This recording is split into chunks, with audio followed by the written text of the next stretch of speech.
तिस्रः यक्षकन्यकाः त्रीणि वराणि च। रामः सोमः च एकस्य एव ग्रामस्य निवासिनौ प्रतिवेशिनौ चापि। रामः परिश्रमशीलः।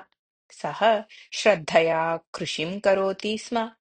उदरपोषणानन्तरं यद्धान्यम् अवशिष्यते तस्य विक्रयणतः धनं प्राप्य सः एकं लघुगृहम् अपि निर्मितवान् आसीत्। सर्वदा जागरूकतया व्ययं कुर्वन् सः सरलजीवनेन तृप्त्या दिनानि यापयति स्म। किन्तु सोमः न तादृशः। परिश्रमं सर्वथा न इच्छति सः। आडम्बरप्रियः सः विना कारणं बहुधा धनव्ययं करोति स्म। अतः जीवननिर्वहणार्थं तेन ऋणं स्वीकरणीयं भवति स्म। ऋणभारः यदा अत्यधिकः जातः तदा सोमः स्वभूमिं विक्रीय ऋणभारव्यवहारं समापितवान्। गृहे तस्य वृद्धा माता अस्वस्था आसीत्। पत्नी धनाभावक्लेशं सोढुम् अशक्नुवती पतिं पुनः पुनः तर्जयति स्म। अतः सोमस्य जीवनं दुःखमयम् अव्यवस्थितं च आसीत्। सोमः तत्पत्नी च रामस्य सुखजीवनं दृष्ट्वा असूयां प्राप्नुतः स्म।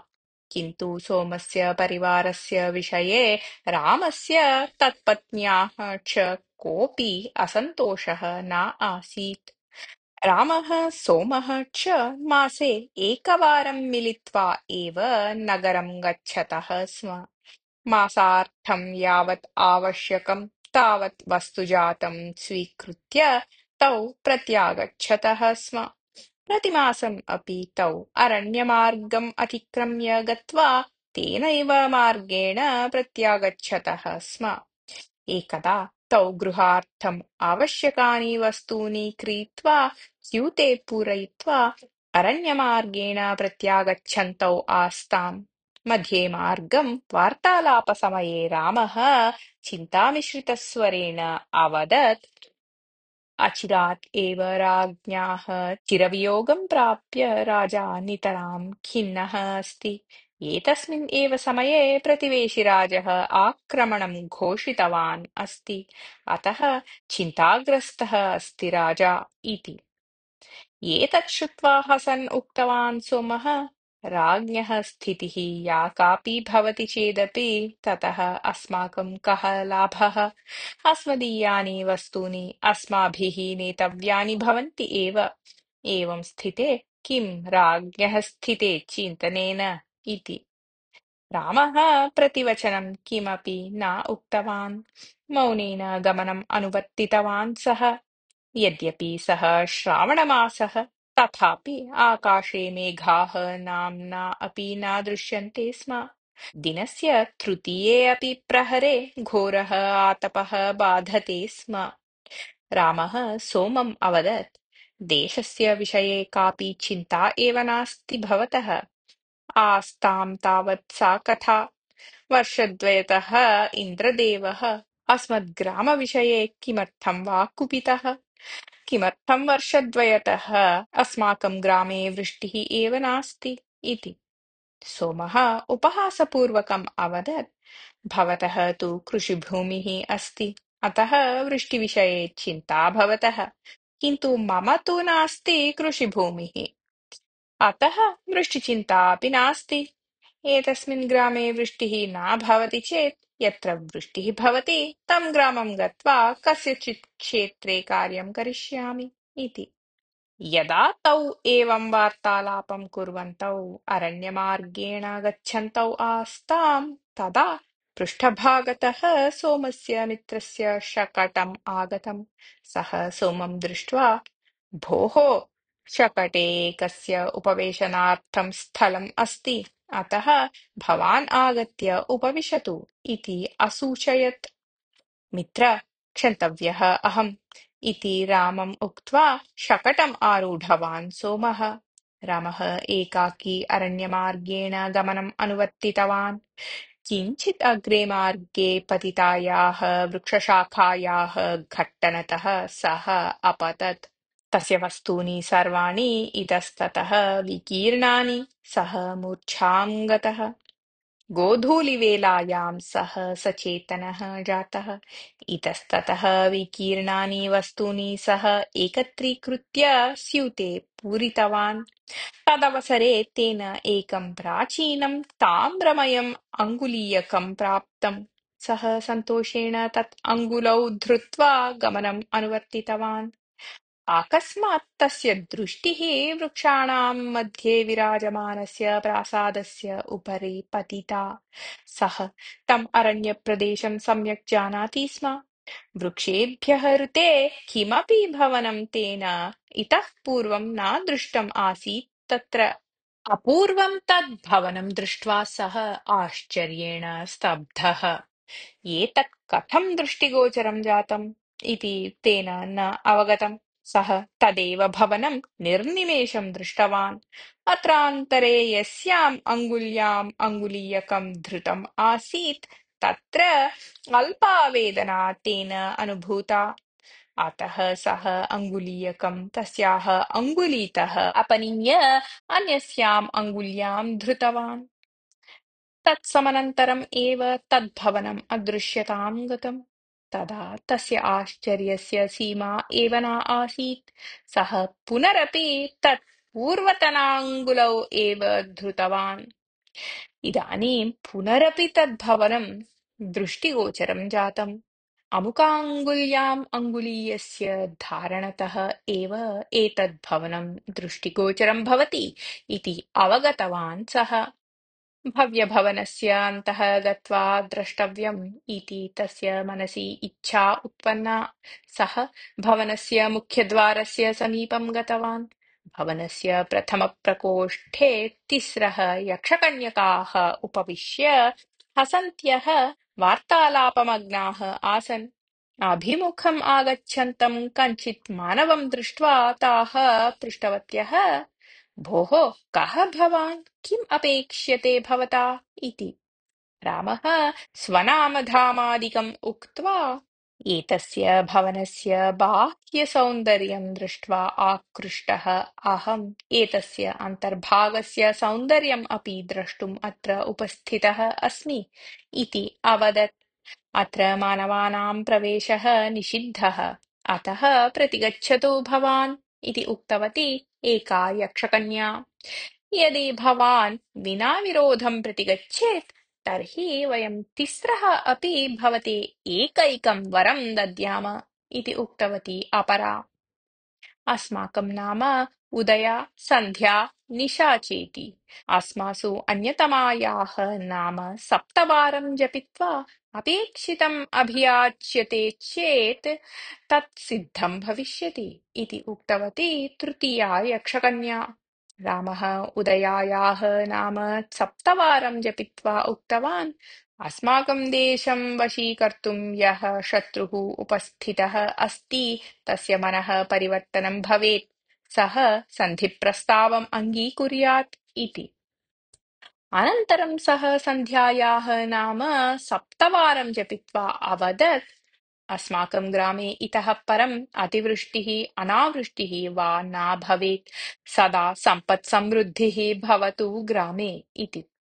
निशायाः नाम सप्तवारं जपित्वा सः अवदत्, परिश्रमेण यावत् प्राप्यते तावता एव मम मत्परिवारस्य च सन्तुष्टिः भवतु इति। ततः सः तासाम् अनुज्ञां प्राप्य ग्रामं प्रत्यागतवान्।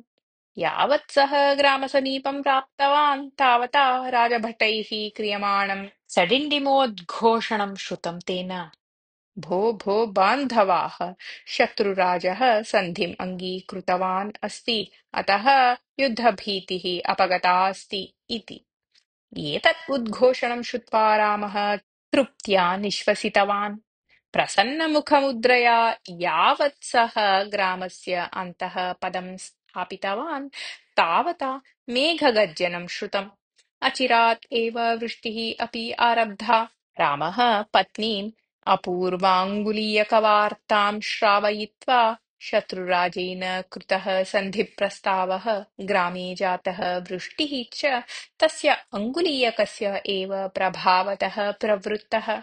अतः एतं दिव्याङ्गुलीयकं श्रद्धया पूजास्थाने रक्षतु इति उक्त्वा अङ्गुलीतः अङ्गुलीयकम् अपनीय पत्न्यै दत्तवान्।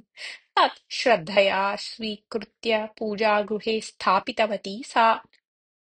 रामस्य ध्वनिं श्रुत्वा सोमः प्रत्यागमने तावान् विलम्बः किमर्थं जातः इति प्रष्टुम् इच्छन् रामगृहसमीपम् आगतवान्।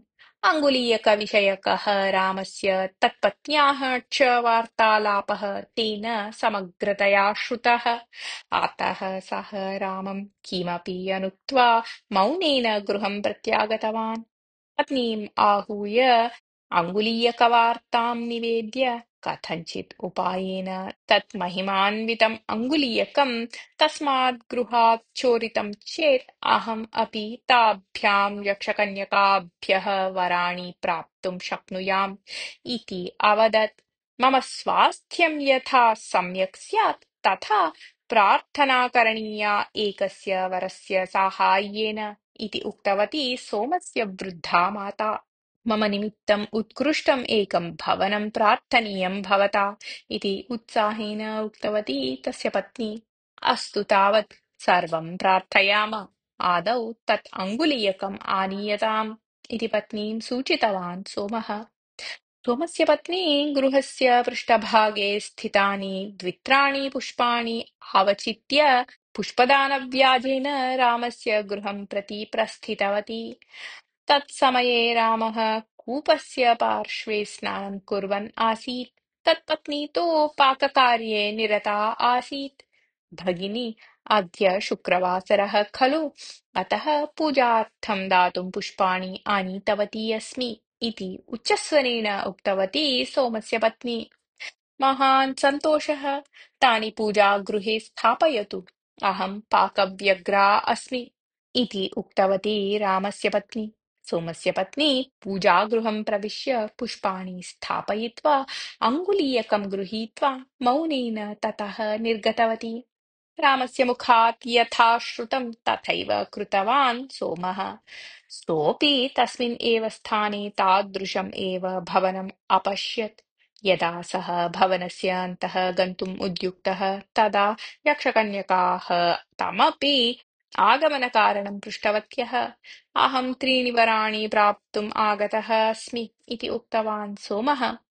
यक्षकन्यकाः सोमस्य चिन्तनरीतिं स्वार्थभावनां च अवगतवत्यः। तासु एका उक्तवती, वयं वरं दास्यामः, किन्तु भवता तत् ताम्राङ्गुलीयकं प्रत्यर्पणीयम् इति। अहं गृहं गत्वा मात्रा पत्न्या च सह मिलित्वा वरं प्रार्थयितुम् इच्छामि।